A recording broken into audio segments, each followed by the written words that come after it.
We're really Thank you, Val. We're really excited to be here and welcome you to this important conversation about supporting transition age youth. We all know that young people aging out of foster care often face significant challenges, such as stable housing, mental health struggles, and difficulty accessing education and employment. Over the past few years, we have seen many of these challenges accelerated throughout our state. And we know that you, as providers, DFPS, and all other partners, are working very hard to support our young people. And it's important that we continue to invest in the solutions that support our young people in successfully transitioning into adulthood. For the Alliance and for our team here in exploring effective approaches as we look nationally for models with strong evidence on impact, Youth Village's LifeSet program has stood out again and again due to the results-driven impact it has made and the focus on youth-led and individualized support. The LifeSet model is evidence-based, and Youth Villages continues to do ongoing research on outcomes so that the model can continue to grow with the evolving needs of young people in our communities and throughout our state. LifeSet has helped thousands of young people across the country, not just in Texas, across the country, build independence and stability, and we believe it holds great promise here in Texas. For us here at the Alliance, we feel this program, LifeSet, really aligns with our mission. We are here to work collectively to support and strengthen children, youth, and families across communities in Texas. And we are committed to identifying best practices, whether locally, nationally, and then sharing them out to our provider community to strengthen services and give providers and their teams the tools they need to succeed. So I thank you all again for being here this morning. It's still morning, and I know you all are very busy. There's a lot of important work happening. So thank you for taking the time, showing the interest in supporting our young people in our state. We appreciate your partnership. And I'm going to hand it over to Val on our team. Thank you. Thank you again, everyone, for being here. And thank you, Megan, for kicking us off. Super excited about the opportunity to share with you more about our partnership with Youth Villages and some of the work that we're doing, but even more excited about creating a space and an opportunity for you all to learn more about the LifeSet model and hear from Youth Villages. So we certainly want to get to that quickly. I did want to take the opportunity to introduce some of my colleagues at the Alliance that are also working on this project.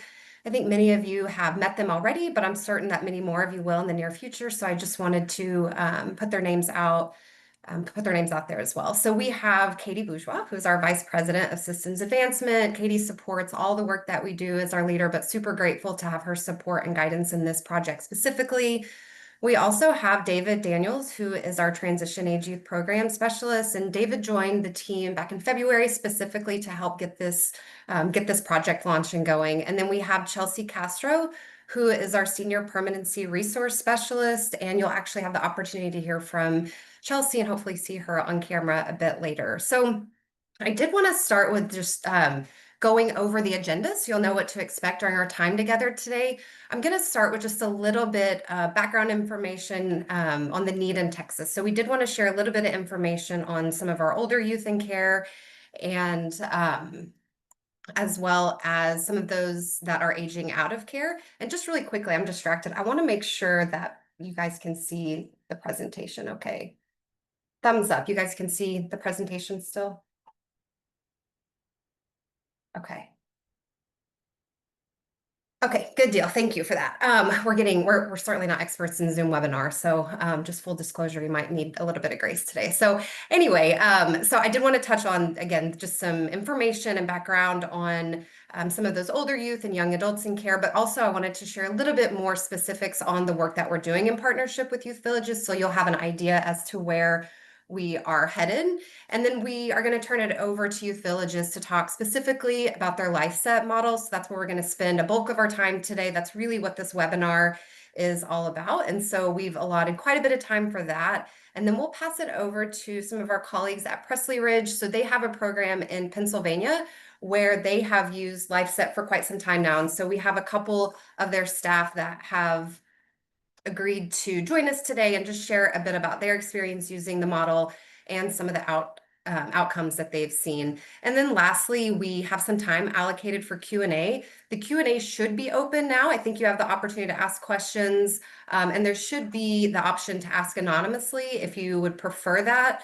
If it's not open, as soon as I finish talking and pass it on to Youth Villages, I'll make sure to get it open. And just know, though, you can put questions in anytime as we go along the presentation today, but just know that we'll likely answer those closer to the end. And then we'll finish with some closing remarks, some more opportunity for future connection. We'll share some of our contact information, and we'll give you the opportunity to drop your contact information if you want to connect with Youth Villages after today as well. So we do have a few goals for the day. The first being start the conversation, recognizing this is a webinar, not exactly a conversation. We do think this is a really good opportunity to get the provider community together across the state and really start talking about how we can better support or best support some of the youth and young adults that are aging out of foster care. Megan recognized it, and we recognize there's a lot of good things going on already, and so we really want to come together and collaborate more. And so this is kind of a kickoff to that. Second would be learning more about LifeSet, so generating awareness across the provider community. We really tried to, have a wide reach when we were sending out the invitation today, not only regionally, but also just in the different types of providers that are working with transition age youth and young adults. And then lastly, build connections and ask questions. And so, this is, again, heavy presentation day, but as I mentioned before, there will be opportunities to stay connected in the future. And we really do want to have more targeted conversations about some of the not only challenges, but also strengths and opportunities in your communities and in your regions going forward.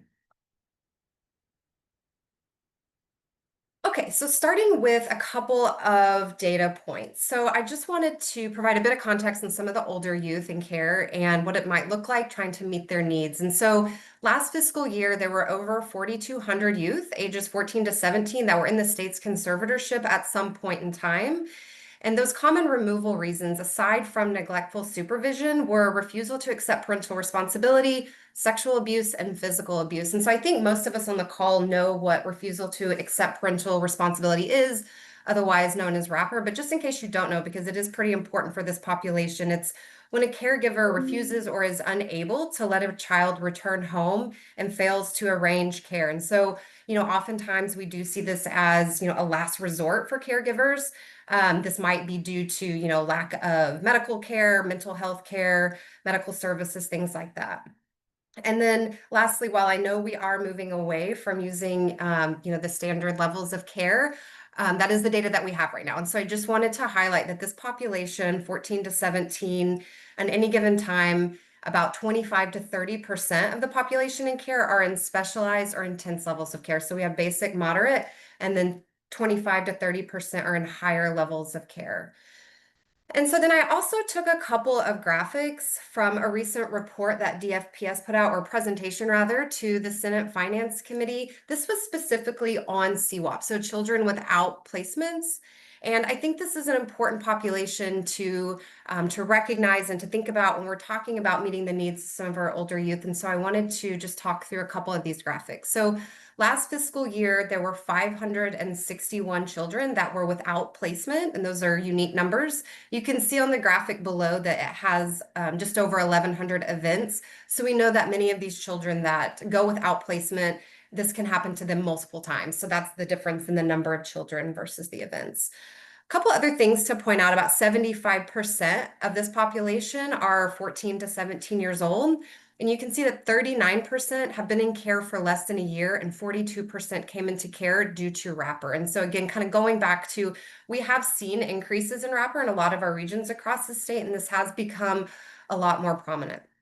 And so when we're talking about child needs and characteristics, here are the top 5 common characteristics or needs for this population: physical aggression, psychiatric hospitalization, runaway, juvenile justice involvement, and suicidal ideation. So again, these are just things I wanted to highlight, provide a little bit of context, and put these at the forefront. I know many of you on the call are very familiar with this data, but I think it really reinforces the importance of exploring more supports for some of our older youth.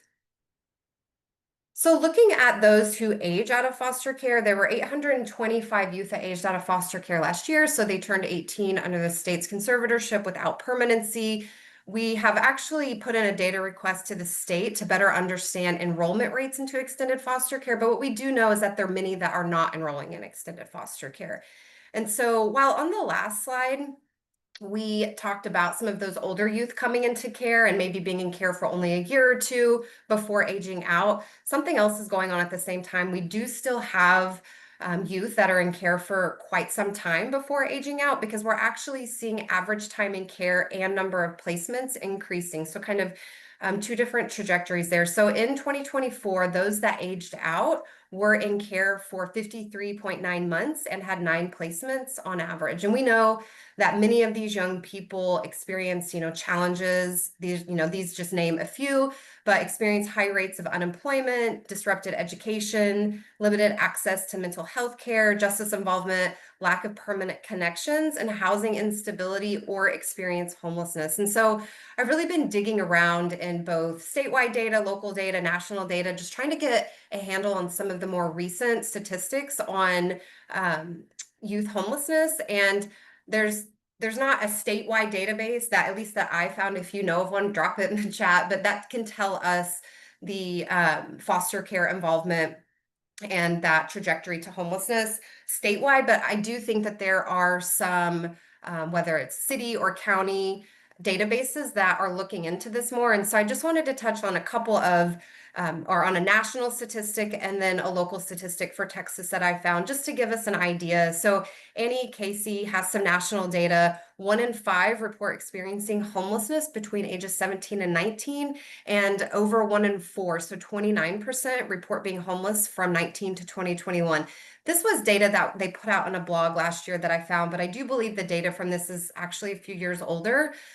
So just keep that in mind. Also, UT did a study, and this was for Austin specifically, but they did show some numbers that were higher than the national average. So 33% of youth who aged out in the Austin area did experience homelessness at the age of 21, which was above that national average of 29. And so again, these are, this doesn't tell us the whole picture.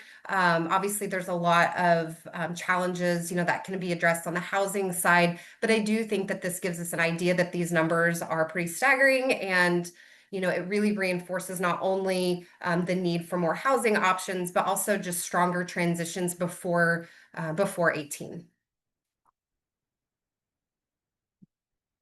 Okay, so, we've talked about just some of the characteristics and maybe challenges in supporting some of our older youth. I think that it's important to say that, we know that the needs for our young people can vary and are unique. And we're going to talk a bit more about that in just a minute. Some have really high intensity needs, some do not, but at the end of the day, they do all need supports in transitioning into adulthood. And so when we were really thinking about what our partnership with Youth Villages is going to look like and the work that we really wanted to do, we wanted to create a vision that we could use as our guide, as our North Star to really, make sure that we're headed in the direction that we want. And so our vision is that all Texas youth and young adults have strong connections and supports to plan for their transitions and beyond. And this includes high quality placements, wraparound supports that are personalized and youth guided. And that personalized and youth guided is highlighted. Megan touched on that, in her introduction, and I think you'll hear that quite a bit from Youth Villages, specifically this LifeSet model. But this piece is so important, and we're really trying to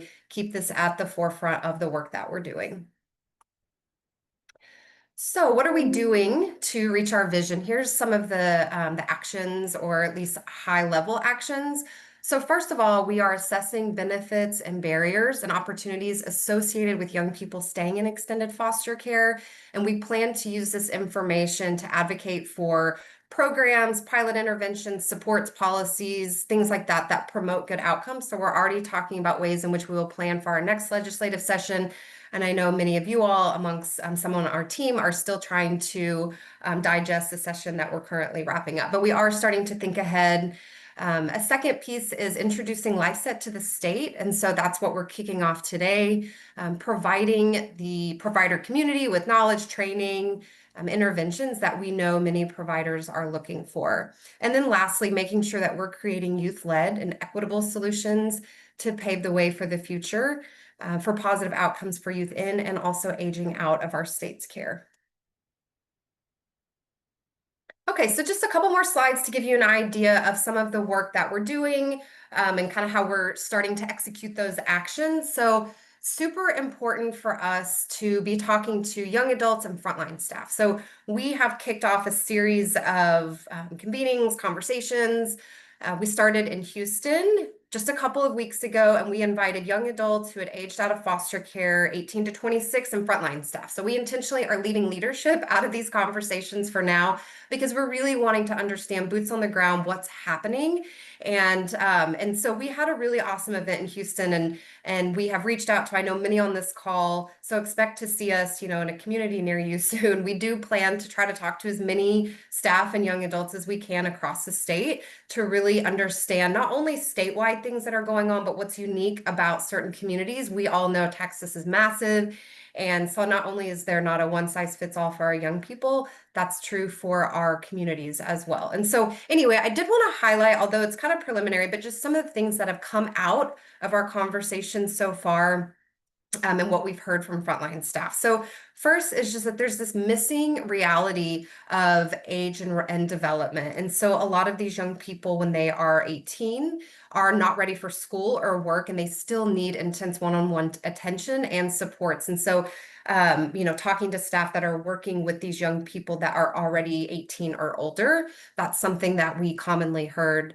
Also, we know this to be true, but it shows up in so many spaces. But youth are really impacted negatively by system instability. And I know that's a challenge for so many of our providers, but it's still very true and very relevant. And then lastly, just the need for more practices, funding, education, and training. That's not just for providers, but that's for some of the systems that we work with, court systems, also for, kinship families and foster families, and just kind of how that's an evolving evergreen need that doesn't ever, it's not a box that can be checked that goes away. And so we heard that quite a bit. And then I wanted to highlight a couple of quotes that we heard from staff. More has to be done to prepare foster youth for life after 18. The mindset of this age can be challenging, but more needs to be done to help them overcome. And second is the SSCC needs to take this feedback to expand and build on services for transition age youth. We need to partner with providers, foster parents, youth to build better support. So it was a really powerful conversation. Really enjoyed talking to frontline staff. And, it was really apparent to us and obvious to us that there are people that are really working very hard to support this population. And so I think we're going to come out with a lot of good learnings and recommendations that we can share with everyone. Okay, so this next slide is from the same convening. So we split up staff and young adults for part of our conversations. And we started with the young adults. This was kind of an icebreaker warm up, but we wanted them to spend some time thinking about what successful adult living looked like to them. And this was a really, really interesting exercise. I think it highlighted some things that maybe I've said or maybe we know, but I think it made some other things really, really clear to me. So whenever we asked them to do this exercise, we said you can write a list, you can write a story, you can draw a picture, whatever, however you want to communicate this. And then we asked them to share with others and kind of talk about what successful adult living looked like to them. But there's some things on this example that I think we would all agree to be true. And these are the things we're going to read about in research with outcomes, housing, transportation, education, stability, things that are very important. But then also there's things that are very unique to this young person that you may not see on everyone's list. So being able to accomplish your goals, be teachable, ability to motivate yourself, stay focused, having self-control. And so when I think about personalized support and youth guided support, to successfully transition any one person to adulthood, you have to really be able to meet their needs, meet them where they are, and really focus on what success looks like for them to motivate them. So I really enjoyed this part of the conversation. We did dig into more of those challenges, barriers, solutions, and kind of getting into the meat of things for learning. But to me, I thought this was a really good way to kick it off, and then also just for all of us to have an opportunity to learn from these young people. And then I have one more slide, and then I'm going to pass it on. So just some thoughts or comments on what's next. So I mentioned that We plan to host these convenings in other regions. So we do have one coming up June 27th. So a couple Fridays from now, this will be in Travis County at LifeWorks. We've sent out an invitation. If you're someone in Region 7 that didn't get that invitation, feel free to reach out. We'll share some contact information and let us know. But the same goes, it's for young adults 18 to 26 and then frontline staff that are supporting them. But we have created this advisory group. We wanted to be able to, work with some of those providers that are more embedded in the communities and help us build those connections, deepen our engagement. And so we have an advisory group that has representation from almost all of the regions. This includes representation from DFPS. We have some regional directors and then some of those from state office, SSCCs, transition centers, supervised independent living programs, as well as lived experience. And so we'll continue that work. I think that looking at extended foster care and some of those challenges and transitioning is really going to support the conversation about LifeSet utilization and how the model can potentially be used to best support the youth and young adults in your communities. And so then that last bullet is just really continuing the conversations. I talked about this in the beginning in the introduction with our goals and everything. We really do see this conversation today as the kickoff to a lot of future conversations.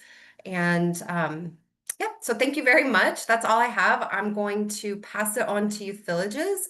And I believe that Katya Russell is up first. So I'm going to mute myself and then make sure I can spotlight her. So thanks again. Hi, good afternoon, everyone. I am Katya Russell. I'm the Executive Director of our Strategic Partnerships Department here at Youth Villages. And together with Cherie, we will be presenting on LifeSet today. I've been at Youth Villages for over 20 years now and have led our Strategic Partnerships Initiative ever since we started replicating our LifeSet and Intercept goals back in 2016. With that, I'm going to hand it over to Cherie first, and then she will give it back to me later on in the slide deck. Perfect. Thank you, Katya. And my name is Shri Olivis, and I'm the engagement manager on the business planning and policy team. I may look familiar to many of you on the call, given I've attended prior engagements in Texas, including Advocacy Day, as well as conference last year. So as mentioned earlier in this presentation, I believe Valerie mentioned that you will receive these slides at the end of the webinar. We also have some young adult guests that we're excited to have join us for a panel. So some of the items that are included on the slide, I may just speak high level to given time, but please utilize the chat box as well as Q&A in between, and we'll make sure we answer any questions that you have at the end. Next slide. Okay, so a little bit about Youth Villages. The mission of Youth Villages is to help children and families live successfully. And so in doing so, we partner with public agencies and private providers, like many of you all on the call, to make available effective research-based interventions for young people and their families. In addition to providing solutions using proven treatment models like LifeSet that you'll hear about today. Next slide.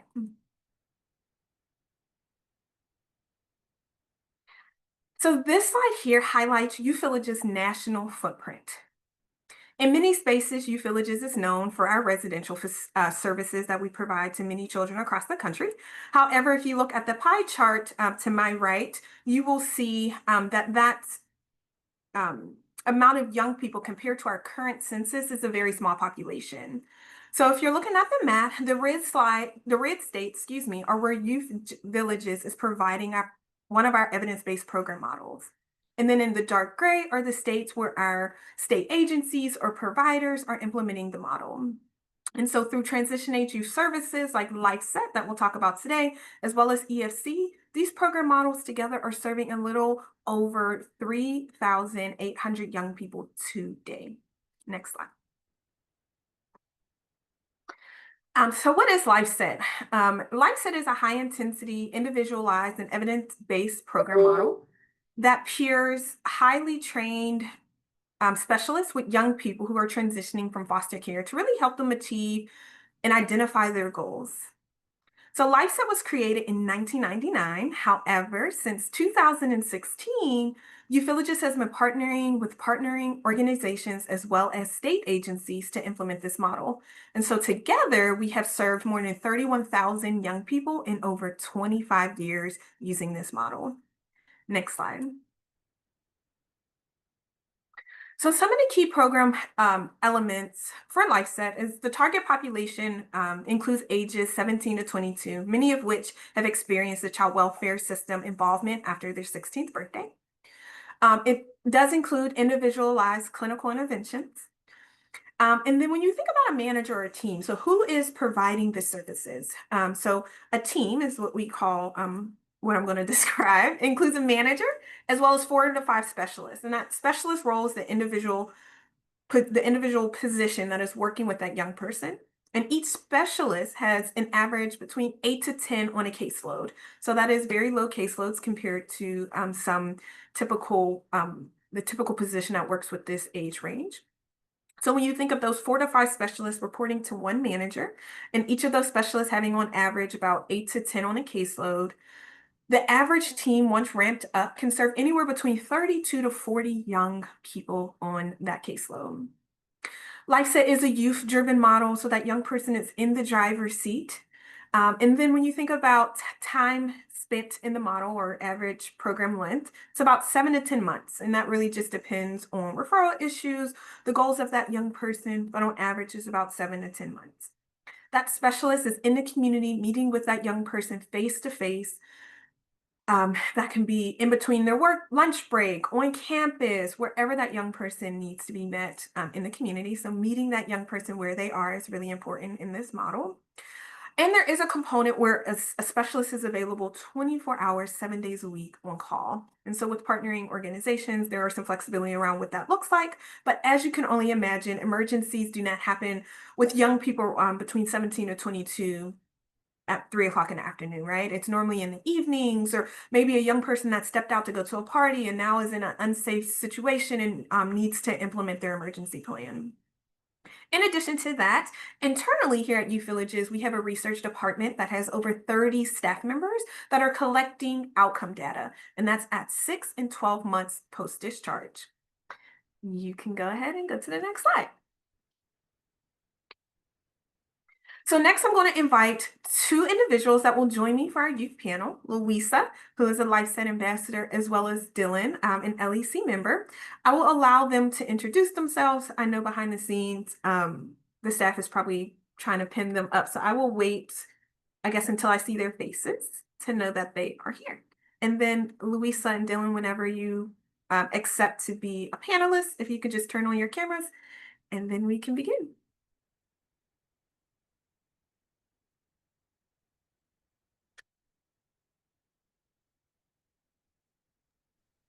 One second, I think we might need to get them on the panelists list. In the meantime, I'll just speak a little bit about the individuals that will be joining us. So Louisa actually is from New York, and she'll talk a little bit more about her experience in the inner city urban area receiving LifeSet. And then Dylan is actually from a rural area in North Carolina. And so these 2 young individuals, young adults, have very unique experiences on 2 different kind of settings in which LifeSet was implemented.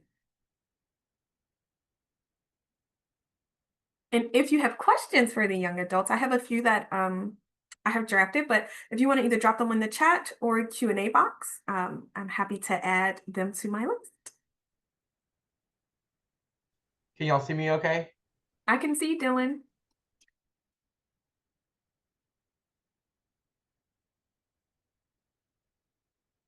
We're just waiting for Louisa to join. Thank you all for your patience.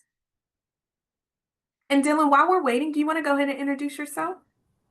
Yeah, sure. Hi, everybody. My name is Dylan Evans. I am a member of the Lived Experience Corps with Youth Villages. I'm also a fellow with Foster America International Leadership Circle and a Congressional Coalition on Adoption Institute alumni. I'm so happy to be here today speaking about my experiences with LifeSet because I believe that it's really important and truly life-changing if you give it the chance to be. So I'm happy to be here. Thank you, Dylan. Well, Lisa, great to see you, and thank you for joining us. Do you want to take a minute to introduce yourself? Hi, can you guys hear me? First Yes. of all, okay, I'm Luisa Miranda. I'm a LifeSet ambassador. I'm also a college student. I currently go to BMCC and I'm majoring in nursing. Thank you to both of you all again for joining us.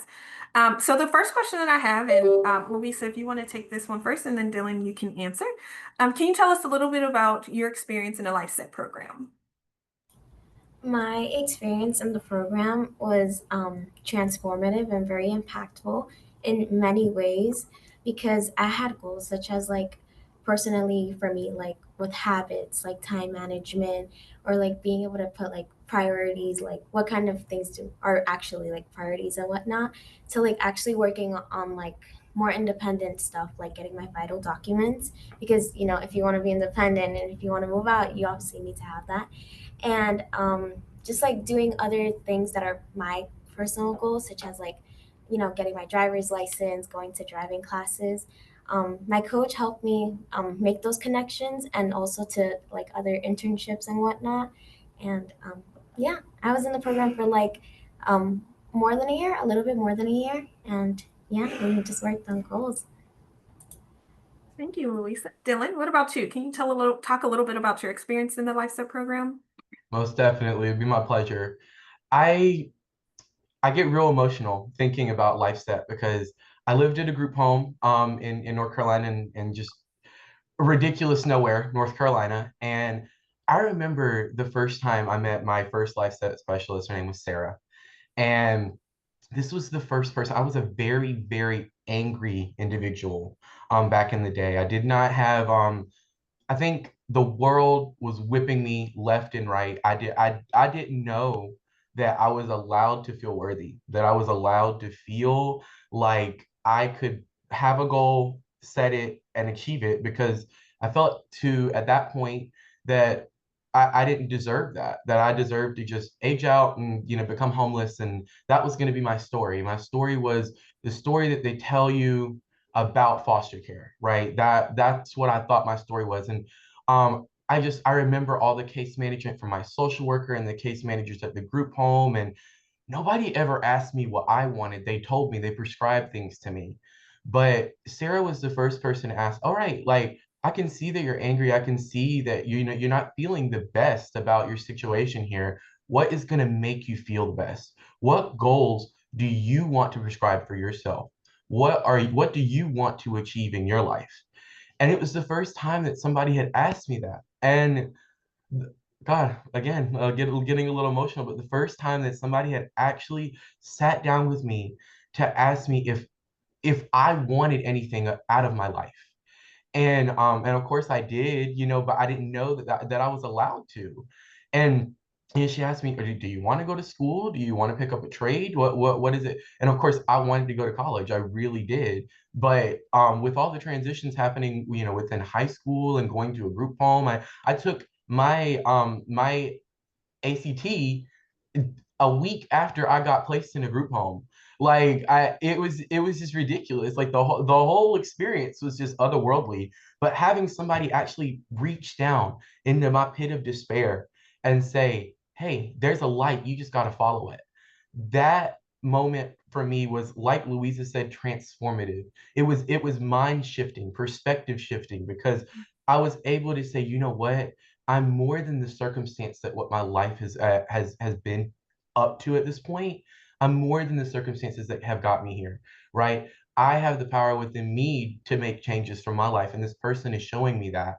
So, I mean, I am where I am today. I'm living in the prayers that I prayed for today because of LifeSet, because I had somebody that really truly cared about me wholeheartedly, like empathically, and in ways that she really shouldn't have, because again, I was angry, I was mean, I was kind of callous. Okay. There was sometimes when I was like, why am I meeting with you? Like, why do I have to be here with you? But she always came with the same energy. This is about you, not about me. Like this is about you. You have to recognize what you want and what you need in your life. This is not about me. I'm here to help you. Absolutely. And hearing you talk about your LifeSet specialist, Sarah, Can you just describe the relationship that you had with her? I know you mentioned she cared about you in ways that she probably shouldn't have. What did that look like? So again, I think with our population, and I don't want to generalize, but I think at times we can be a bit difficult because I think sometimes we don't even know, again, like I said, not to repeat myself, but we don't know that we're allowed to have goals and to achieve them. And I remember, again, I lived in a group home. We got picked up in white vans, okay? And like it was all nothing normal about living at a group home. Sarah picked me up from school. So we could go out to a coffee shop, right? Or so that we could go and just have our time together.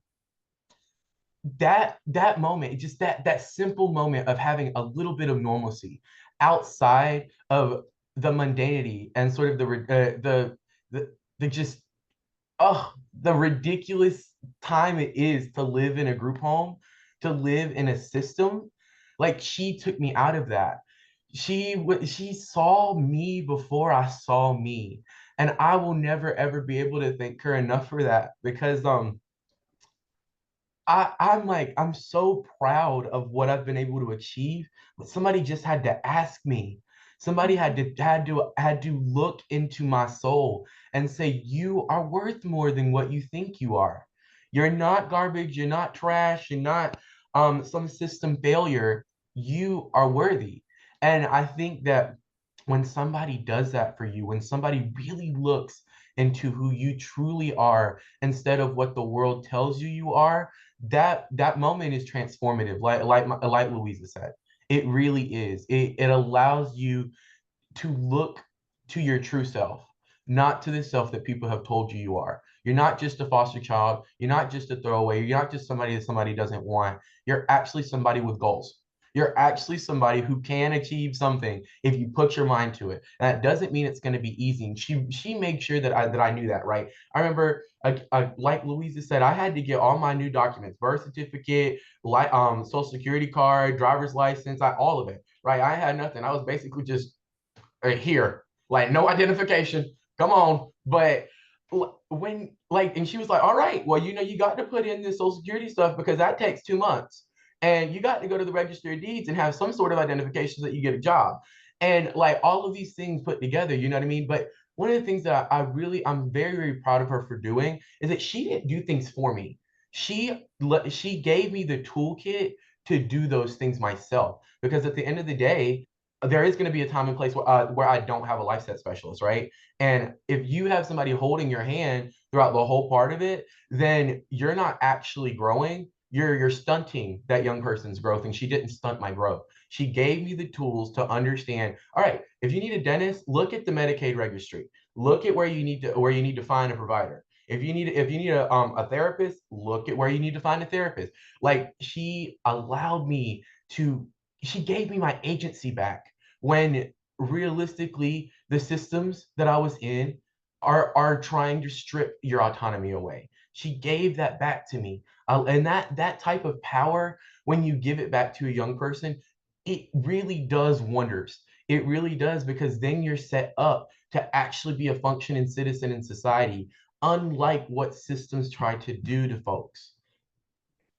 Thank you so much, Dylan. Louisa, did you have anything to add as it relates to your relationship with your lifestyle specialist?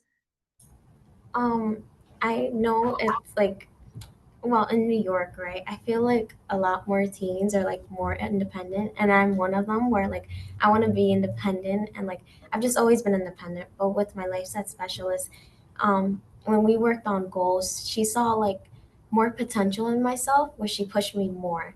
And as Dylan said, like my specialist, she wasn't just like doing the things for me; she was actually by my side. When I had to apply for a passport, she went with me, but she allowed me, like she gave me the form and I just had to fill it out. If I had any questions I could ask her, but she just like as you guys say, like we're like the drivers and the life set is just our like on our passenger seat. So that's how I felt like. And I feel like with my social workers and whatnot, they don't really try to like to know you more in depth of like like how you, like who you are. Like if we have a home, like if we have a home visit, right? They would be like, oh, is this done? Is this done? It's like a whole checklist. But with a LifeSet like coach, they actually take the time to get to know you better. Even if like let's say you don't want to work on your goals one day, or if you look like somewhat down, there's times where I wasn't okay and like where like I needed some space.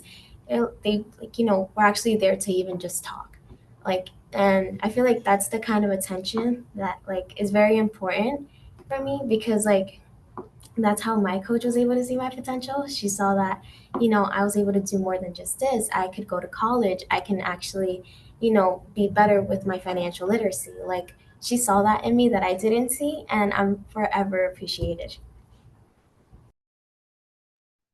You, Louisa.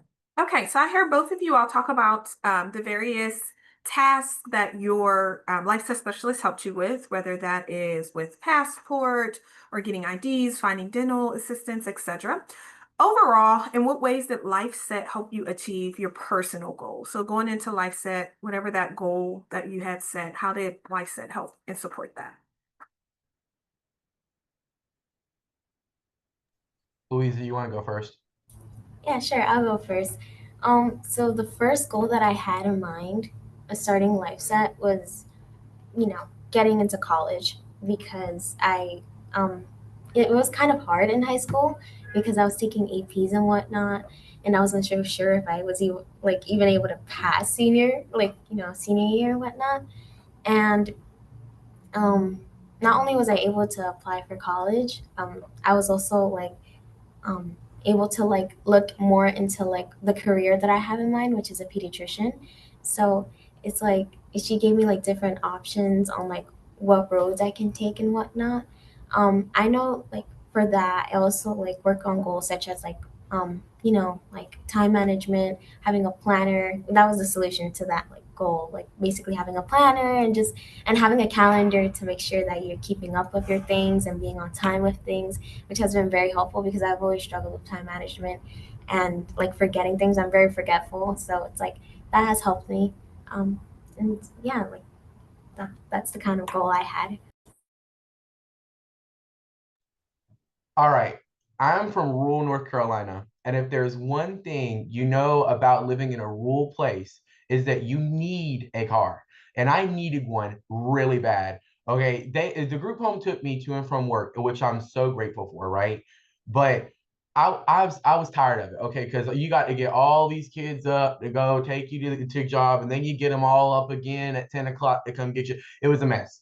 Okay. And so I needed that car quick, fast, and in a hurry. And I remember talking to Sarah. I was like, I need this car. She was like, all right, if you need a car, think about how much you need to save. What are your bills like? Because yes, I have bills at the group home, believe it or not, bills. Like bills at 17 years old, please. But I had, and she was like, well, if you get a car, you're also gonna need to get insurance. How much can you work? Because you're going to school from because we had to get picked up at 5 o'clock in the morning. You feel me? And then I got off of school at 3, and then you go to work. Like, think about she really she allowed me to sort of, because I think sometimes when you're just so focused, hyper focused on a goal, you get tunnel vision and you start forgetting that there are other little things that life will throw at you that you have to think about. She allowed me to expand my mind right now. And I'm not a very planned out person, but she gave me the tools to recognize that for some things in life, you can't do it extemporaneously. You got to have a plan. You got to have just some essence, some semblance of a plan. And so she was like, let's put out a budget. How much money do you make? How much money do you need to get a car? The first car I got was a 2006 Honda Accord. She was $3,000. That was the best purchase I ever made in my life. Okay, but making $3,000 as a high school student was very difficult. Okay, because won't nobody gonna give me a loan? You ain't got credit.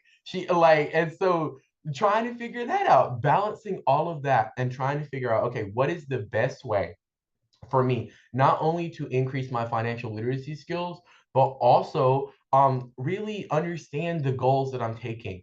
Understanding what a SMART goal is. How can you attain that? How can you make it specific, measurable, attainable, realistic, and time bound? How can you do those things? And that toolkit again, I talk about toolkits, but realistically, like LifeSet is like just a big old tool bench, okay? And you just take the little tools that they give you, and that's what they're there for. They're a resource, right? So if you need a monkey wrench, use a monkey wrench. If you need some pliers, get some pliers. If you need a hammer, get a hammer. But whatever you need, you have to be the one using it. And so learning, okay, I can get this car and I can make it happen, but I got to be realistic about when that's going to be and how I can afford the car after I get the car. Because then you got registration and you got tags and you got insurance. I had to be realistic about that, and I gained that. I gained those tools, and I was able. Even now, even today, like I still use these tools, right? Because that doesn't change.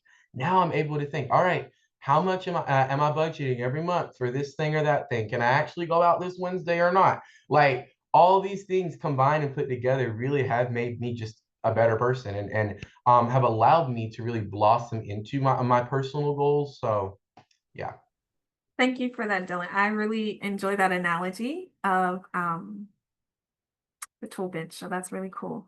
Okay, I know we're kind of coming up on time, so I have just two quick questions and then another question. Dylan, how old were you when you entered LifeSet? 17 years old. I remember Sarah, she met me on my 17th birthday. I was like, who is this white lady? And what does she want with me? 17 years old, let me tell you, life changing. I wouldn't take it back for a second. I was in LifeSet for about a year. Okay. And Louisa, how old were you when you entered LifeSet? I was also 17, so yeah. I think I finished when I was 18 because it was like a whole year. So Okay. And so Louisa, as she mentioned, is based out of New York, and she received LifeSet services through a partnering organization, similar to those that are on the call. And then Dylan received service in a rural area based in North Carolina, and that services were implemented through youth villages. So can you all talk about just the different environments in which you received LifeSet from urban and rural? And then that'll be the last question for us today. for me, I would usually meet my LifeSet coach here. She works in the center, so it was easier for me to just come here because in the city there's like trains and buses. So, I mean, the public transportation is more than from like a rural area. So it was easy for me to travel to her. But then where there is like times where like let's say I'm in college and like I'm in school, I can't come. I can't like come all the way up here. Um, she would go to me, and then we would have sessions there. Or she's very flexible as well. So. Um, I would like able to meet online as well. So it was good. The traveling wasn't so bad just because we do have public transportation, and I do know that would probably be different for Dylan. But yeah, that's how it looked like for me. Yeah, it is a little different. Just because literally everywhere I'm from, everything's an hour away. Okay. Even like her youth village's office was about an hour and a half away from where I was, right? And she had meetings in like Raleigh, which is about 2 hours away. Like it was ridiculous. And where I lived was about an hour and a half, right? Every time we had a meeting, every week she would meet me right whether that was at work on my break, whether that was like well, I had a day off and I actually wanted to go out. We had like a little event at the group home. She would meet me there.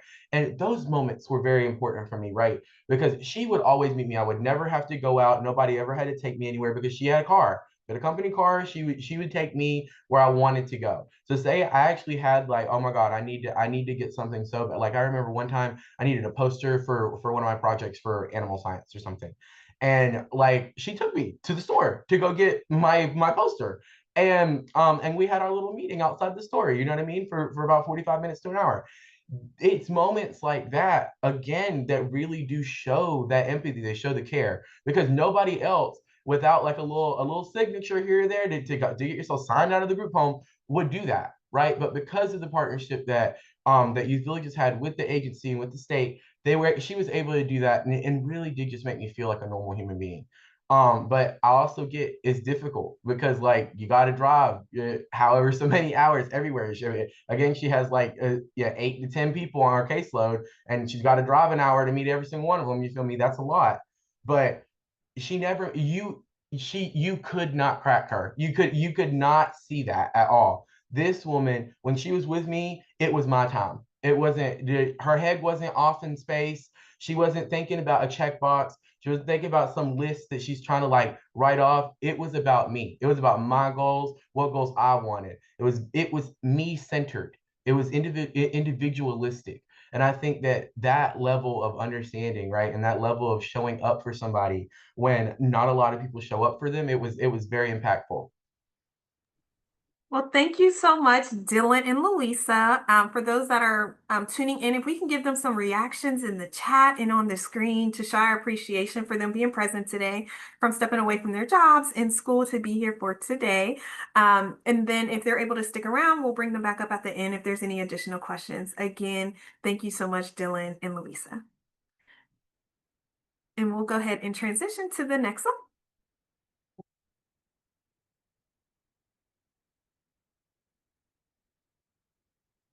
Thank you.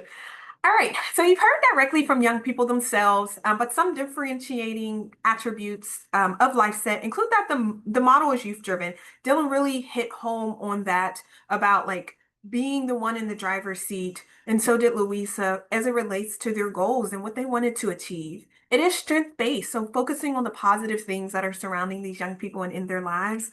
Structured weekly supervision, and we'll talk about Guytree and how that plays a part into these young people receiving their interventions. They both talked about meeting their LifeSet specialists, and oftentimes it is a touch base, but there are some structure to those weekly supervisions as well. A large emphasis on building and maintaining lasting relationships as well as natural supports. I hit on the fact that these young people are being met in the community with their specialists, as well as having access to someone on that team. When you think about that manager, 4 to 5 specialists, at least 24 hours, 7 days a week. And then I just want to hit home that the model has had success through the being replicated with fidelity and proven outcomes across the country. In addition to that, building trust, so that young person truly, or the specialist truly building trust with that young person, meeting them where they are. The onus on engagement is really with that specialist. So that specialist is making sure that those weekly visits and meetings are happening right wherever that young person may need. And then the specialists also have a sense of confidence going into that meeting with that young person because of the help and support that Guytree provides to prep for those sessions. Next slide, please. And so this slide is on the history of LifeSet. I'm getting notes on this side regarding time, so I'll go ahead and skip through past that. But again, it was created in 1999, and then in 2016, we began partnering with organizations to replicate this model. Next slide. If you think of LifeSet as a bridge from foster care to adulthood, various skills or topics that young person needs to learn. You heard from these young people today, whether that's finding a dentist, being successful in school, getting a birth certificate, budgeting. Those are really what it helps to be successful to really cross that bridge when you think of that path as a bridge. And these items can be similar to like pillars, right? So relational permanency, housing, mental health and physical health, career and employment, life skills, and education. So again, this is what we're equipping the specialists with to be able to help and support these young person reach their very individualized goals. We talked about putting that young person in the driver's seat, those treatment plans, also having that young person present and driving what is, the goals and the outcomes that they want to see, and collaborating with that young person to really meet those goals. And so LifeSet isn't a cookie cutter program, right? And so both Louisa being in New York in an urban environment, or Dylan being in a rural environment, both receiving the services that they needed that were individualized to themselves. So when you think of LifeSet, it's not day one, the young person has to go through this budget document, and day two, they have to identify their career plans. It's really meeting that young person wherever they are. I also, before moving on to the next slide, just want to reiterate that LifeSet is a community-based model, and there is not a housing component. So although housing is listed on the bridge, that was on the previous slide, and it's okay, you don't have to go back. The model does not provide a housing component, so brick and mortar. Although the specialists are in the communities, ensuring that young people have safe and secure and stable housing, as well as, to Dylan's point, being able to budget out how do you support them through that process of having their home or being in a roommate or living successful with grandmother or a parent. So this is just a slide, really some things that we're probably expecting you to wonder. So how does LifeSet specialists know what to do and when to do it working with young people? Who oversees the interventions approved as part of LifeSet? What resources do staff deliver to LifeSet and have access to? And then how does Youth Villages monitor partner performance? All of which we'll cover in the next few slides. Next slide. Okay, so guide tree, and now I feel like I'm rushing. Sorry if my voice tone kind of changed a little bit. Um, but so guide tree is what I like to say is our secret sauce for how our program model really works, right? And so my director has been with the organization over 17 years and started as a frontline staff. And she mentioned how starting 17 years ago, they took this big black binder and lugged it around in the community from house to house. And so with 30 years of experience with community-based models, and the use of technology, we've created Guytree. And so there's a case conceptualization process, online clinical tools and resources that the specialists have access to in order to prep for their one-on-ones with their young person. There's the clinical consultation as well as the performance management data, and that's really for ongoing management, which includes the exchange of monitoring key youth level data, as well as used during the fidelity process. Next slide, please. So within Guytree, there are 34 referral issues, 248 interventions, over 700 worksheets. The Guytree, the portal, also connects to over 800 external websites and videos, all of which and many are also available in Spanish as well. So when you think about, okay, Dylan, he wants to budget, and the specialist is like, how do I spend this 1 hour in the community with Dylan? With the oversight of a licensed clinical program expert. They are working with that specialist to ensure they're selecting the correct interventions and worksheets and external websites to really work with that young person in the community. We can go ahead and to the next slide. Thank you. What data do we have to support the effectiveness of LifeSet? This is probably everyone's favorite part. So we'll go ahead and to the next slide. So LifeSet actually was a part of one of the largest rigorous randomized evaluations, and that took place in 2015. And when we send this out, we can also include a link if you or your data person within your organization is interested in learning more. And so LifeSet, through this randomized clinical trial, found the improvement of mental health by 13%, the improvement of employment by 7%, the improvement of earnings 17%, the reduction of homelessness by 22%, the reduction of domestic violence with a partner by 30%, and then a reduction of economic hardships 13%. And I'll go ahead and pass it over to Katia. Next slide, please. So on this slide, you can see again how LifeSet has grown from 1999 to present day. And as Cherie has pointed out previously, back in 2016, we started replicating our LifeSet model, not just through youth villages providing the service, but also through training other agencies across the country. LifeSet literally now has sites from the West Coast all the way to the East Coast, from south to north. And we are hopeful that we can add Texas to that LifeSet map in the future. Next slide. So this gives a snapshot of who has been served in LifeSet in the last 2 fiscal years. And as you can see, we have slightly more females that were served in the program versus males. In terms of racial breakdown, one note I wanted to make here is that young people can report multiple races. So there might be several young people that reported white and or black and another race. So the numbers here don't add up to 100%. I will also note that the racial makeup that is served in the program is very reflective and representative of the child welfare population that is being served in that particular given geography. As you can see on the slide, the age of first enrollment on average is slightly higher than what we heard earlier from Dylan and Louisa. The average now is 18.7 years. We think a lot of that has to do with us serving young people through the extended foster care systems across the country. And so many 18 and 19-year-olds are picking up the service as they are moving into extended foster care. And then on to presenting issues.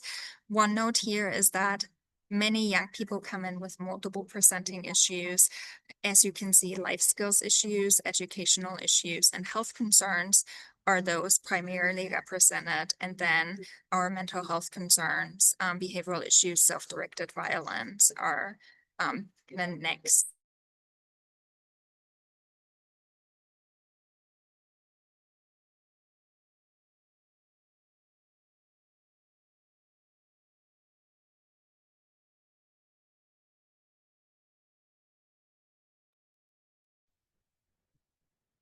I believe Katia maybe. So one of Okay.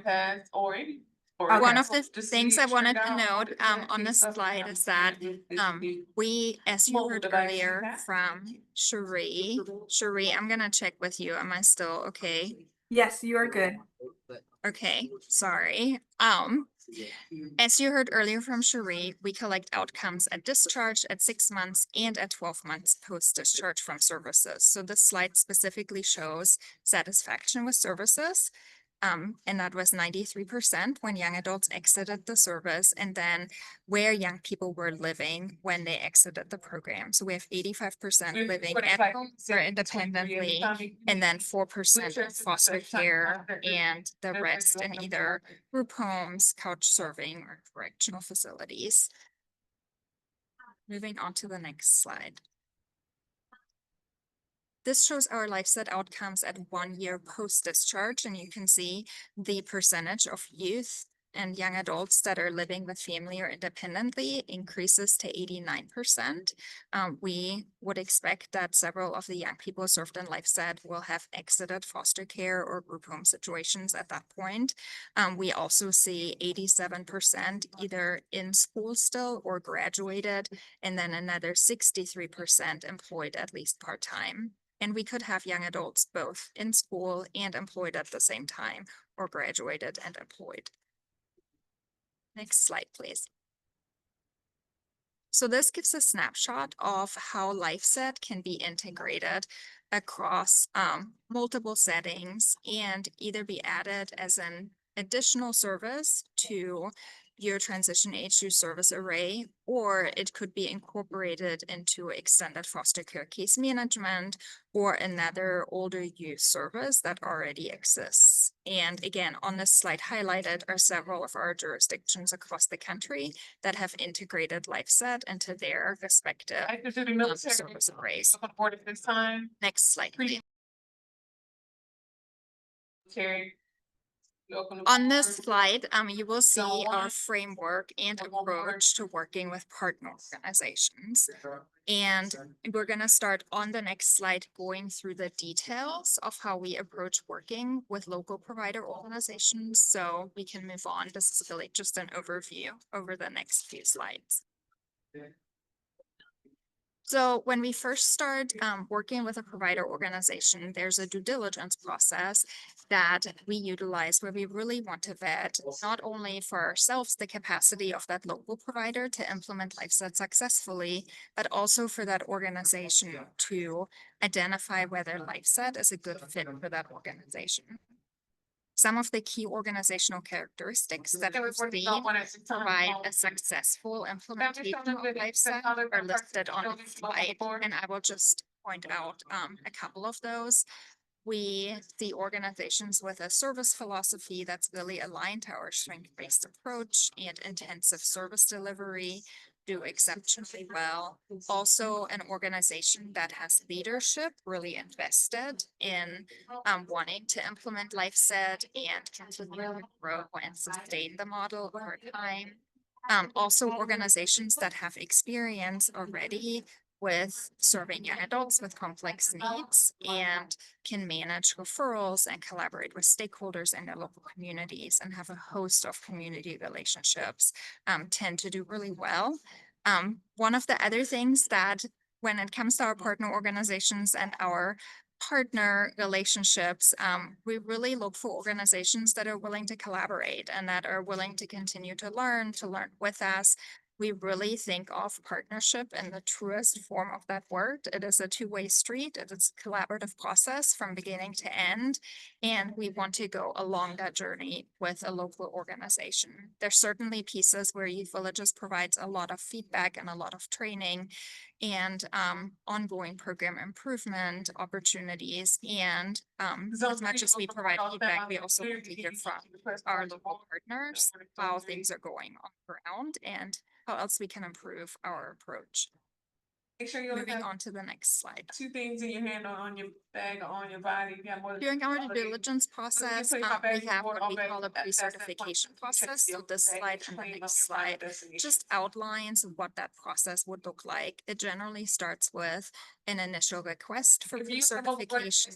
There's an application and supporting document submission involved. And Youth Villages at that point will review all of the documentation that has been submitted. And then if we feel like base criteria are met for implementing LifeSet, we move on to phase 2 of the process, which is on the next slide.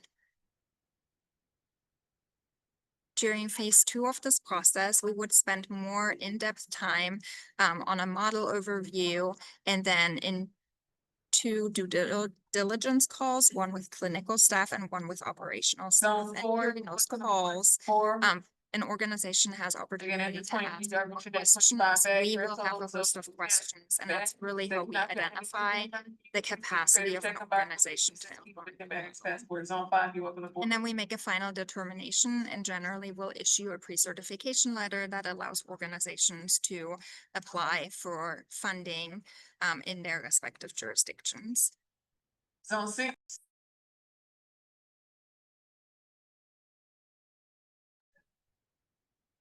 I think that might be me having some background noise, so hopefully the distraction in the gate next to me will end soon. If you can't hear, just continue to comment and I will try to repeat. On this slide, you will see our support structure for implementing partner organizations. On the left-hand side, it's really the team structure that Cherie previously explained. So we have on this slide 4 teams, each with 4 specialists and 4 specialists reporting each to a supervisor. Those 4 supervisors reporting up to a program lead or program director, and that would be the local organization staffing. And then those teams are supported by the Youth Villages support staff that are listed on the right-hand side of the slide. So each team and organization is assigned a licensed program expert.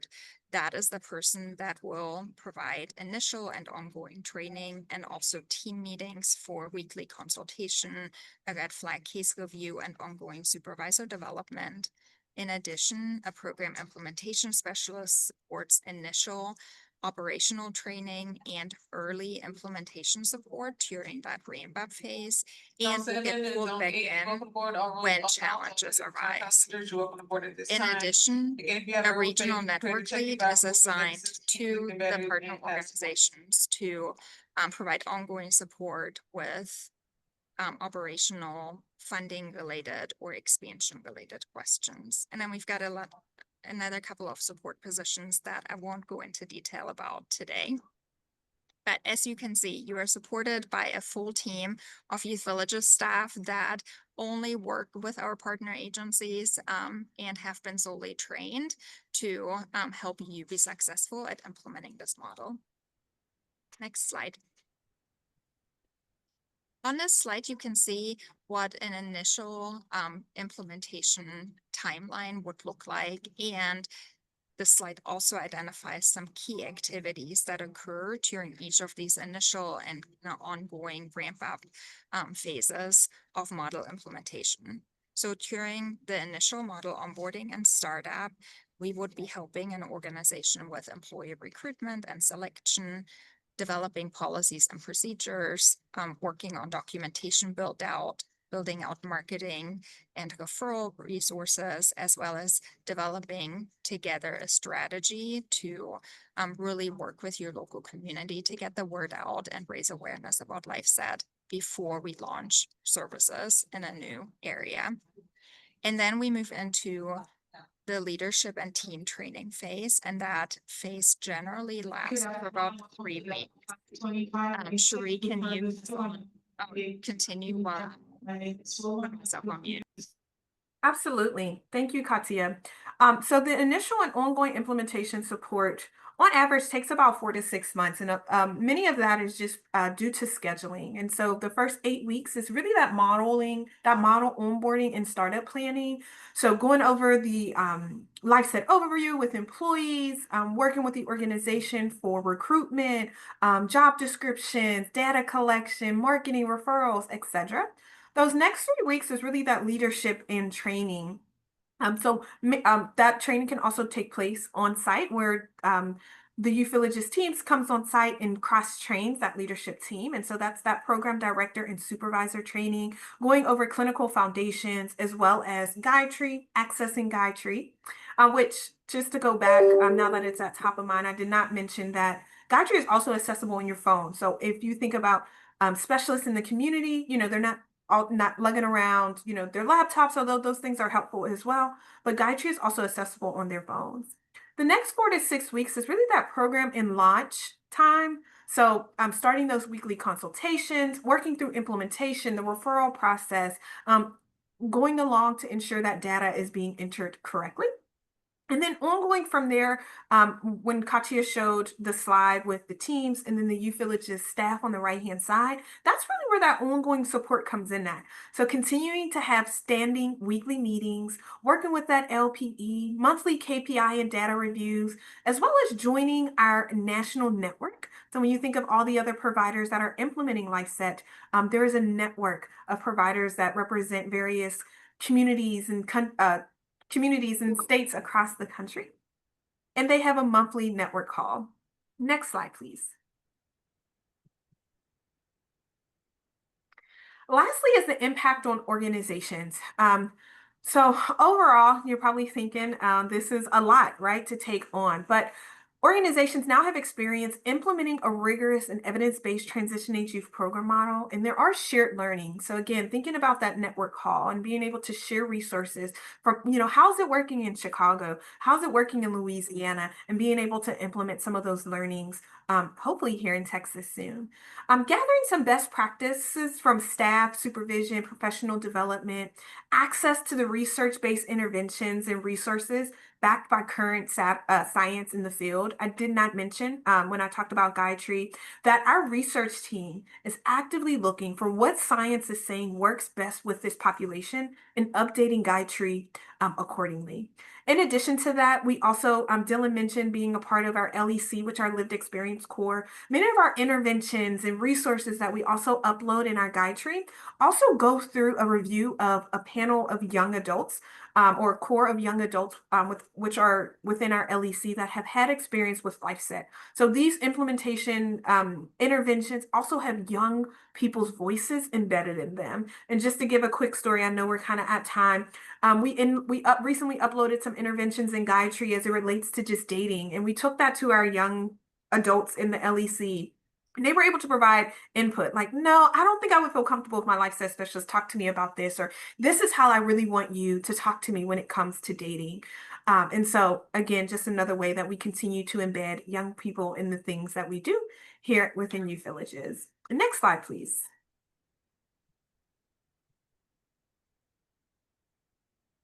And then I'll pass it back over to Katia if you're good.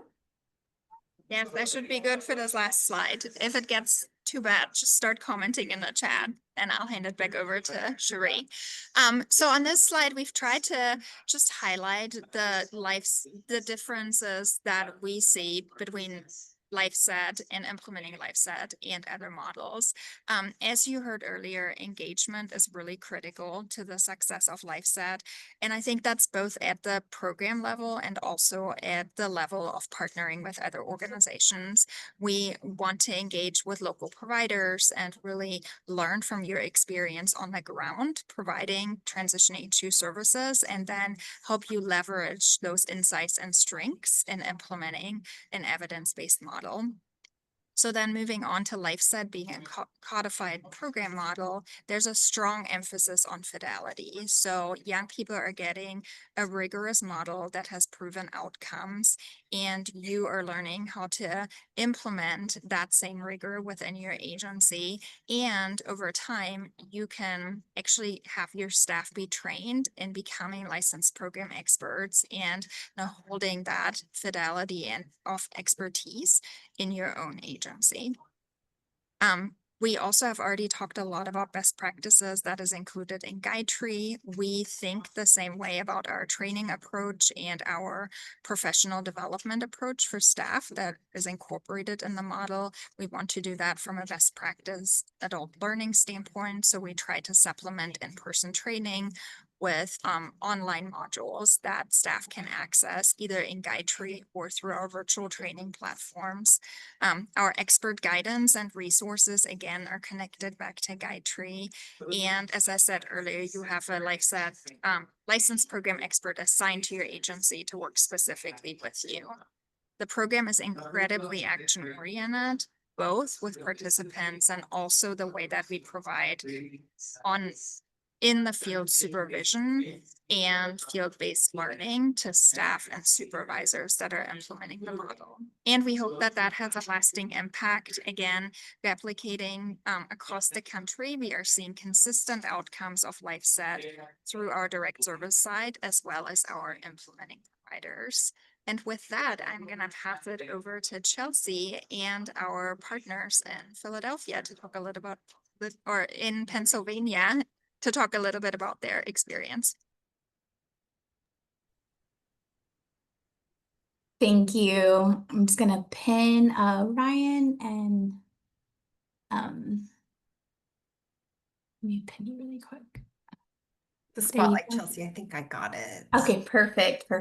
And then Amy as well. There you go, Amy. Thank you. Thank you so much, Cherie and Katya, for giving us that deeper understanding of the LifeSet model. And again, thank you so much, Jillian and Lucia, for sharing those great experiences and the stories that you did. I think we all got a little teary-eyed during those stories. I can't see everyone's faces, but I know I did. And thank you all today again for joining us. I'm excited to be moderating this panel with some incredible boots on the ground LifeSet team members from Presley Ridge in Pennsylvania who are doing the hands-on work every day to support our young people into adulthood. So let's go ahead and get started. Amy and Ryan, thank you for joining us today. And can you just start by telling us a little bit about your role and how Presley Ridge implements the LifeSet model? Yeah, I can get started. Good afternoon. I'm Amy Fenn. I'm the Executive Director of Family Preservation Services for Presley Ridge. And we are based out of Pittsburgh. Presley's in multiple states, but this program is based out of Pittsburgh.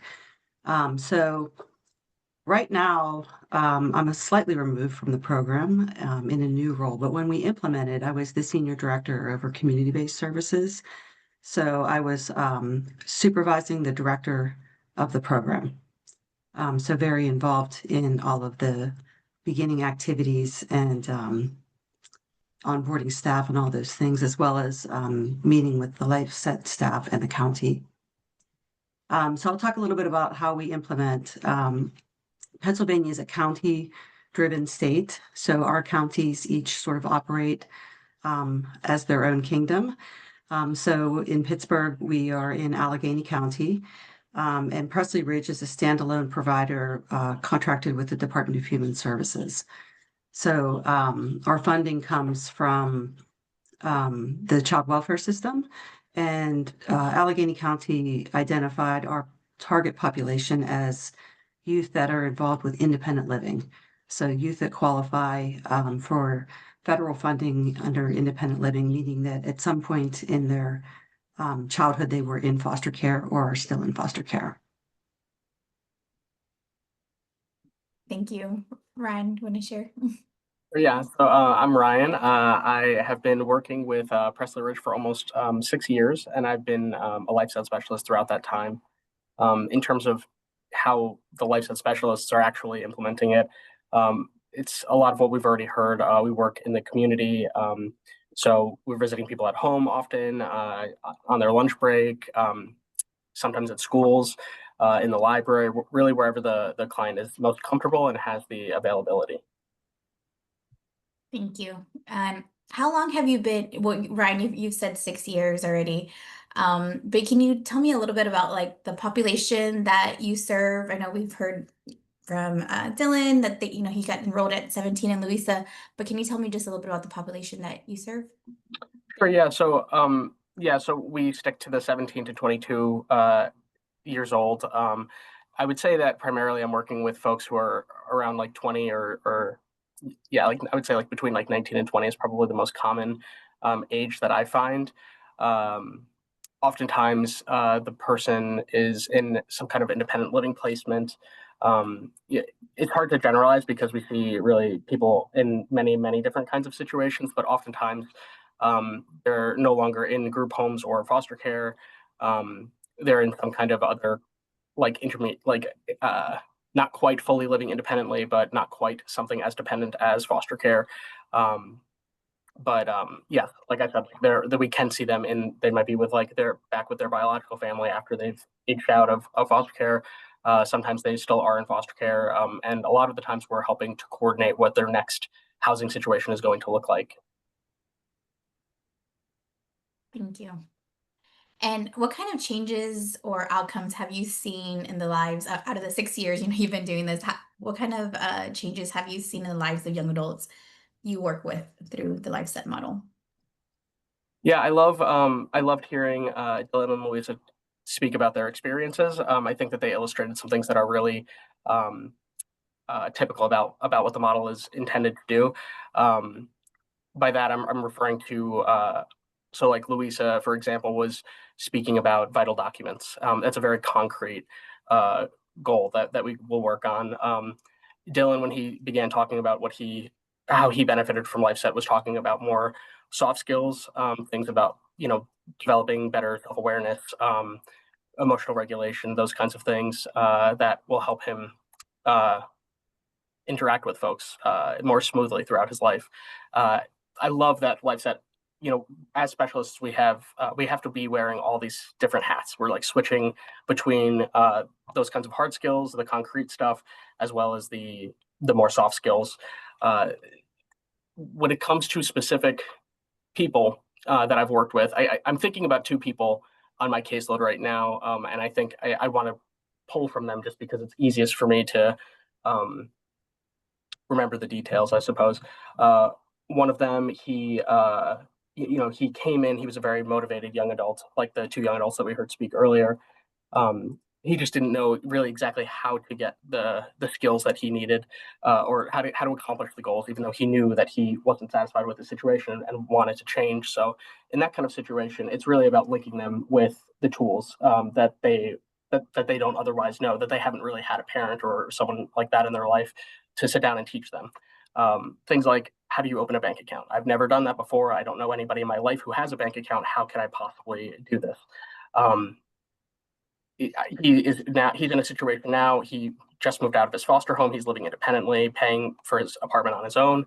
When I met him, he didn't have a permit. He now has a car. That was a process that we went through every step of that together, from studying for the permit to signing up for um, driving classes once he had his permit, and then even like looking at Kelly Blue Book, and figuring out the insurance process and all of that. So that's again similar to the kinds of young adults that we saw earlier. The other person that I'm thinking of that I'm working with right now, his situation was really really awful story. He just had this he was profoundly neglected. He wasn't sleeping at night because he had such a poor rat infestation in his home that the rats would bite his feet and hands, and they would keep him awake for days at a time. He was also parentified. He had like six younger siblings that he was essentially forced to take care of. And there was also suspected Munchausen's by proxy. His mother was telling him that he had all these allergies and that he and was restricting his diet in ways. And so really just he was very, very distrusting of not just providers, but really adults in general. Story that sticks out for me with him is that I remember he moved into a foster home and they asked him if he wanted a cup of tea and he said yes. They asked him to pick out a mug, and he just stared at this wall of mugs, unsure of what to pick, because he'd really never had the opportunity to make a decision that wasn't for someone else.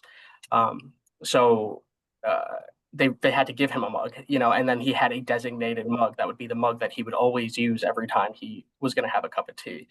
He really struggled with agency for a very long time. We have got him into therapy. We worked on different kinds of things with him, like emotional regulation and a lot of interpersonal skills development. Things from assertiveness training to making eye contact with people. And right now he has a big group of friends. He has a girlfriend. We're still working on how he can advocate for himself when it comes to conflicts with his foster parents. But I'm so happy that he's having conflicts with his foster parents, because that is normal for his age group, and that's not something he ever really would have been capable of when he first came into the program. It's so nice to see that he is kind of living out a typical adolescence with all of these struggles with that kind of boundary setting and negotiating that comes with that with parental figures. So I hope that like is successful, and I'm successful in illustrating that the kind of differences that and the range that we see. Yeah, no, thank you so much for sharing that. I mean, those are such life-changing tools that you were able to provide for that young adult. I think that's incredible. Amy, is there a moment or a story that you could share with us that has really stuck with you?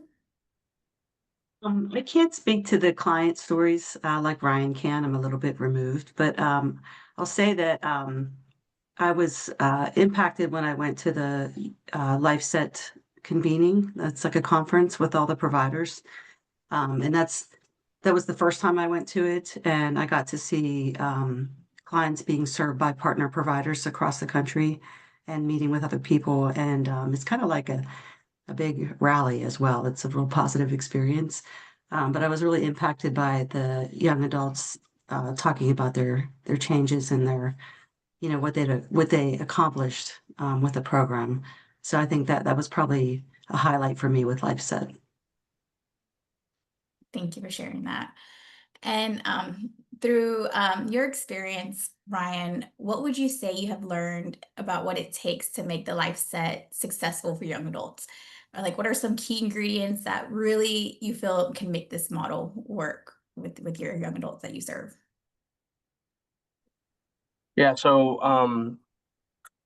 I believe Dylan may have been the one to mention it earlier, but the distinction between doing with rather than doing for has been really important. So I just want to reiterate that point.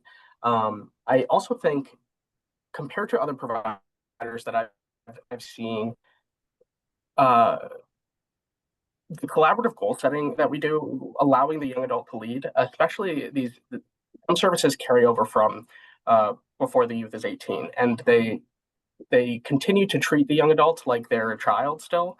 And so I find that our ability to teach the young adult or like reflect back to the young adult that they are an adult and that they do have the agency here to make decisions, even if they're decisions that we wouldn't necessarily agree with, is really validating for them and helps build trust and is also just more realistic. They are an adult, and if they want to blow their entire paycheck on buying the newest video game console, that's not something that we have the right to tell them that they cannot do. And I hear other providers and get into conversations with other providers who do try to teach or who do try to like instruct the young adult not to do this or urge them not to do this.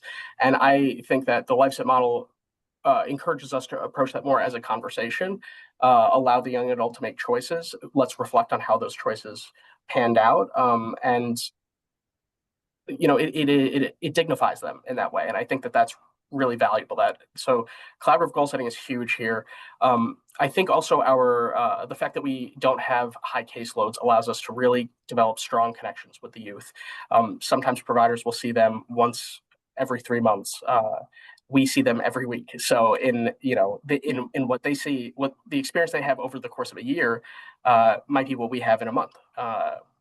Because of that consistency, their capacity to trust us, to view us as a reliable and stable figure in their life, that leads them to be more likely to reach out to us even when we're not together. They know us as a reliable presence in their life. It also, when people are choosing to like withdraw, or if something's going on, we're really the first people that are going to notice that out of everybody that they're working with. So we will pursue them. We will pop up on them after they're enrolled. We'll pop up on them at least once a week if we're not hearing from them. And that could be because they're just feeling withdrawn. Maybe they're going through something. Maybe they're just frustrated having to meet with someone every week. Even though it is a voluntary program, a lot of the times people feel like maybe they second guess it at different points. Or it could be because their phone's turned off. It could be because there's a safety concern. So whatever the situation is, it's very valuable that we are so involved in their lives and that we're always there to make sure that everything is okay. I love that. I really do. And I think Louisa said it best. She was like, she's in the driver's seat and her specialist is in the passenger seat. And I just love the way she made that connection. Okay, last question, guys. Possibly like today, if a provider in Texas is hearing about the LifeSet model for the very first time, what advice would you give them or share with them? So I have a couple thoughts about that. I think the first piece of advice that I have is about identifying the population that you want the program to serve. I think when I went to the convening, I saw the sort of broad ways that people were using the program.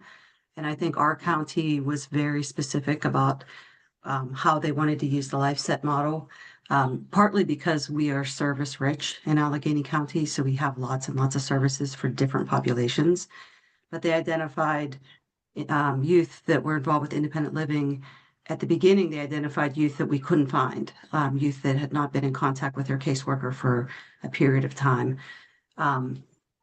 And so struggling to get referrals at the beginning was definitely a challenge. I think if you pick the broader population, if you pick kids that are currently involved in foster care and not necessarily at independent living, you would have you would have no trouble getting referrals at all. So we had to work with that. We had to work pretty hard to figure that referral piece out. I think knowing what your sort of long-term funding is would be hugely important. I mean, we have a contract with Department of Human Services, so they're paying for the service. I know some providers are using grant funds or, transitioning from one funding stream to another. So I think knowing how this service will be funded long-term is a really important thing.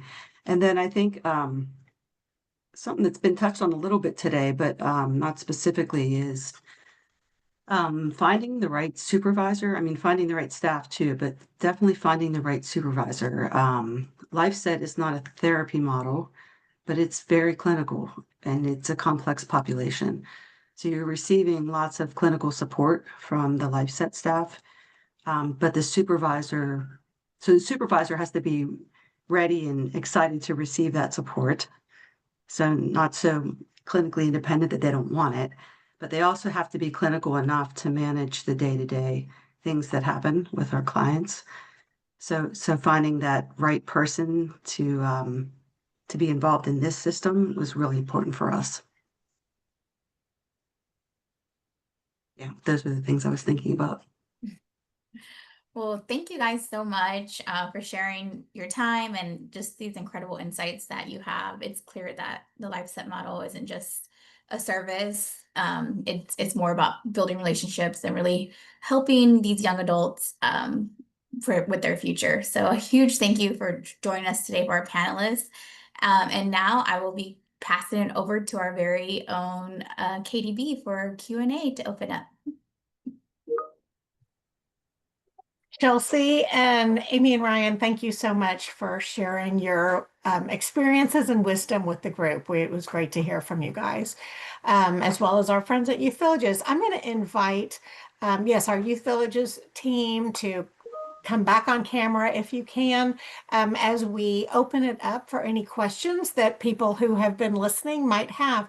I invite you to drop it in the question and answer box, or if you want to put it in chat, we'll try to monitor both. And I'll pass the questions off to, I'll read the questions that we receive and pass them off to Valerie, Katja, and Cherie to answer. Valerie, while we're giving people an opportunity to drop any questions they may have, I just wanted to recognize that sort of at the top of this convening, we had a question about the 825 youth that you referenced in your presentation that had aged out of care. I think it was last year. And it was a question about how many of those did not enroll in extended foster care. And you gave an answer in the chat, but I just wanted to give you a moment to share any additional thoughts you had on that question, because I know it's something we're trying to seek the answer to. Sure. So the publicly available data that we have access to will tell us how many young people age out of foster care in any given month or annually. And we also are able to go look and see how many young adults are enrolled in extended foster care in any given time. So right now, the latest data we have, I believe, is for the end of May, and it's 666, but that's not necessarily of those that aged out last year, right? So that's going to be all ages of those in extended foster care. So we don't have data to directly say of these that age out, this is how many directly enroll in extended foster care. The data is available. The state has it. It's just not part of the publicly available data. So when we started this project, we put in a pretty massive or pretty extensive data request to the department that we should have back by the end of June.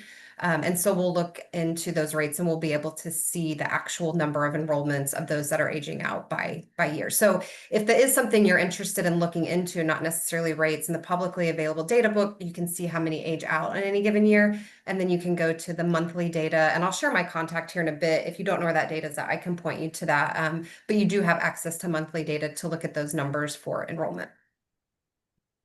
Thanks, Valerie.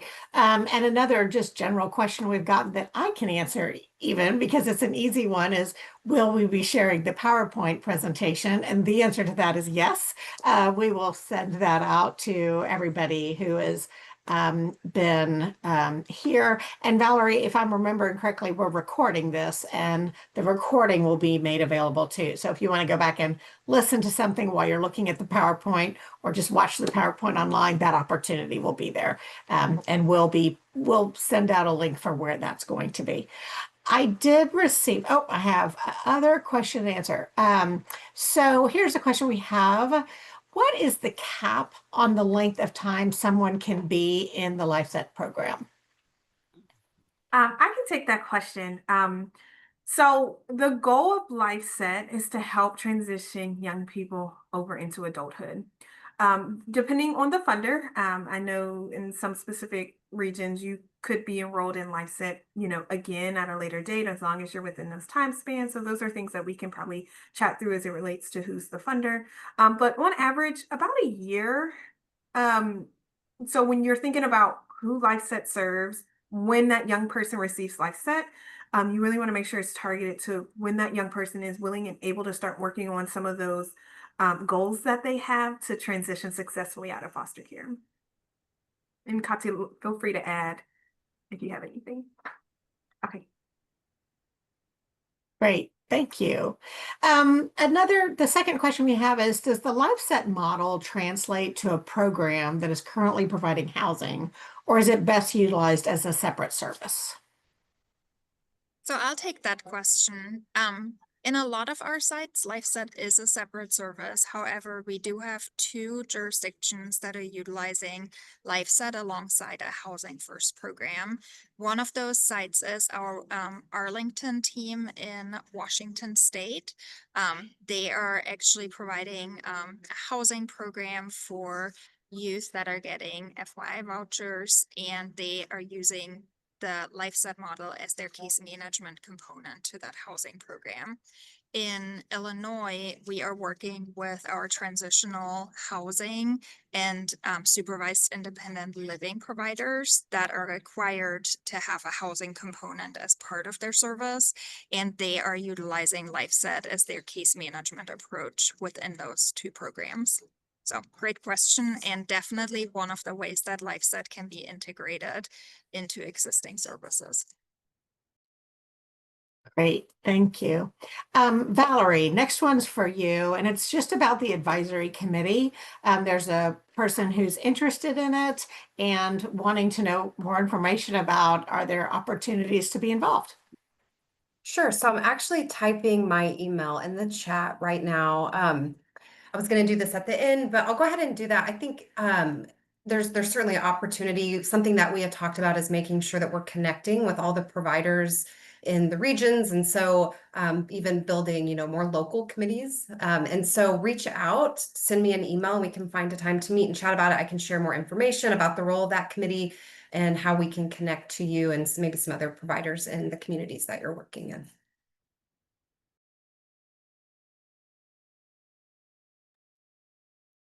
Great, thank you.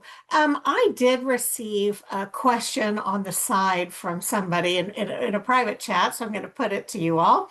And it has to do with when you all were showing the guide tree. How often is that updated? Is that something that is updated on a set schedule, or how does that work?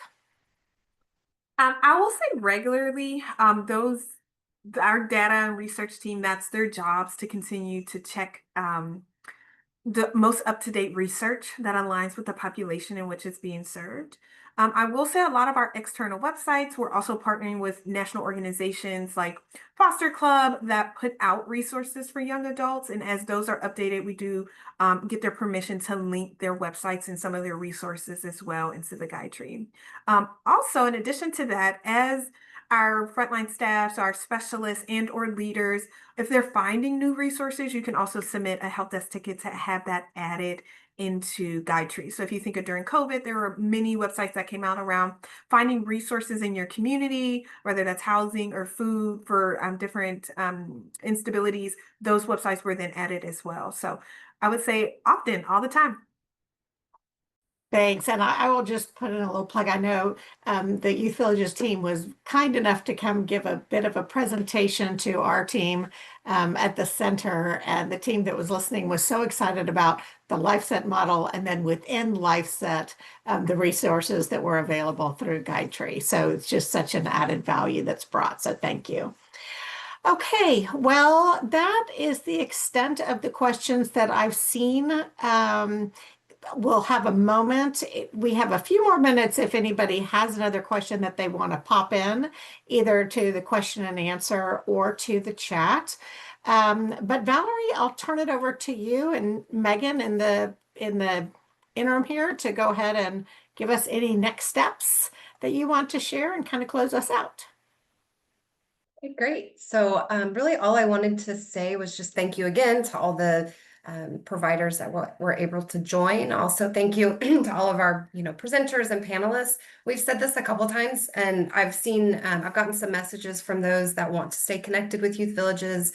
And so I've made sure to keep an eye on the chat, copy and paste that contact information. I put my email in the chat. I don't know if Cherie or Katia, if you guys want to put an email just for either of you or Youth Villages in the chat so people can reach out if they prefer to do that. But please feel free to reach out if you have any questions or if you want to follow up. If you send that email to me, I can certainly connect you to Youth Villages as well. So thank you again. Yeah. Just to add to what Valerie said, we truly do believe that LifeSet presents, such a meaningful opportunity for Texas to strengthen how we walk alongside young people as they move into adulthood. So I just thank you to all the panelists, everything Valerie said. It was a great presentation, and we look forward to future conversations with you all.